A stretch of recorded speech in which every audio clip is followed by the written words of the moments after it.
afternoon. It's time for another Tech Ambassadors session. So today, just to recap for some of the folks that haven't been on the last few calls, we still have a Tech Ambassadors page, which you can go to with this URL. This has the recordings for all the sessions that we're doing. So like I have on this site already, the 919 session that we had about awareness. So if you haven't seen them yet, if you weren't able to participate in prior webinars, I'd really encourage you to go back and watch some of them.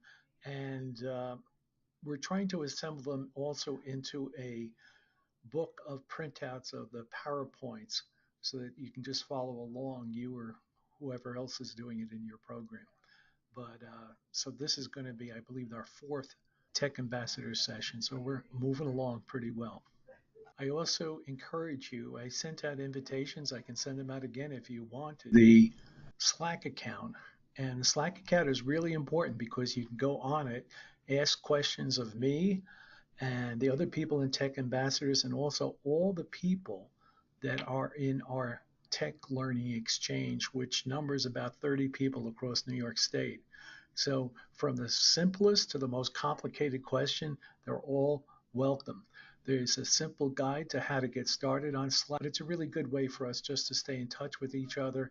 Also, you can download lots of files from there and learn about what other people in the system are doing. So today's lesson is a pretty simple one, a pretty basic one. We did this in Yonkers and another site, and it works out pretty well. I know just driving around Westchester today, I was going from Portchester to Yonkers, back to Hawthorne. Thank God for Google Maps and Waze. I was able to find my way around because I don't have a great sense of direction. So I use that to help me get through life. It makes my life a lot easier. A lot of the folks that we support do not have great abilities when it comes to basic math, basic arithmetic. And that's okay. At this point, if you're in your 20s, it's probably unlikely that, you're going to go into calculus or anything like that. But it's a good start just to function in the world if you have a calculator.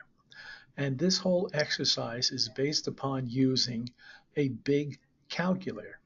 Now, on all the iPads that I've configured under the digital native name, there is a calculator app on there. I think it might even be called Big Calculator.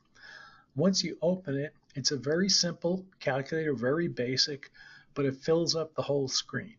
Open it up, and then you get the audience, the members of your program, involved by giving them scenes. You get them to come up to the front of the room, to where your iPad is, and have them use the calculator. Our aim is not to teach math, but just functional skills to make sure that they know how much money they have to bring with them and make sure that they get the right change. Okay, and it's something where they can take responsibility for themselves. If they have $20, they'll know, well, I have expenses of $19. I'll come home with change.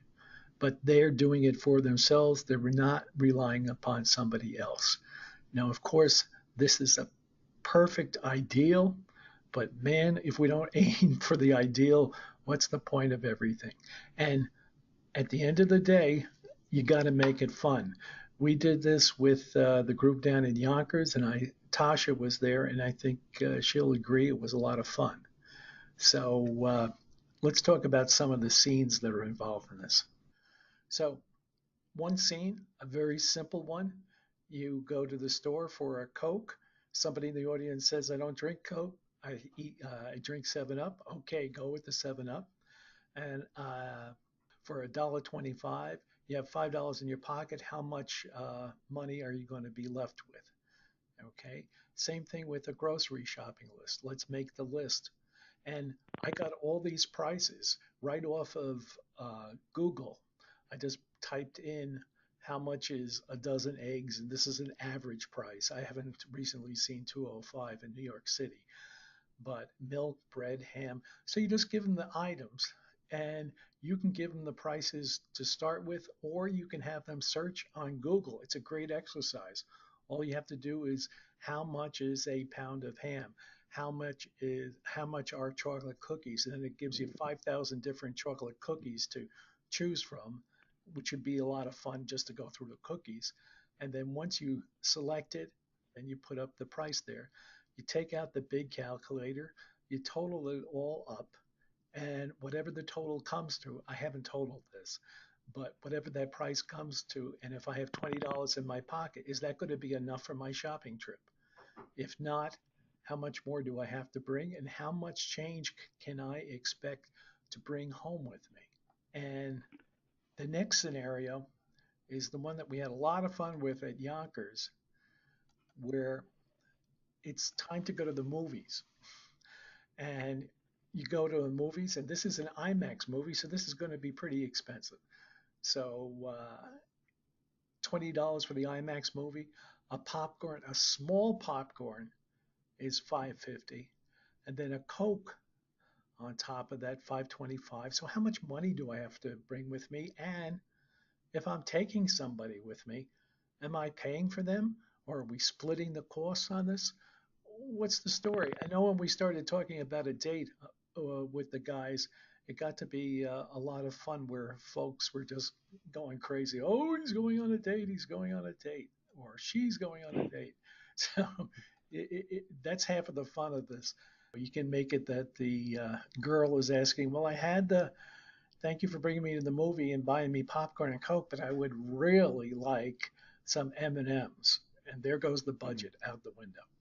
So again, you bring the guys to the front of the room, have them put in the numbers on the calculator. For a lot of them, this is something, it's a new experience. If you've been in business for a while, you can operate a calculator with your eyes closed. But for a lot of the guys, this is a new interface, but it's a very simple one.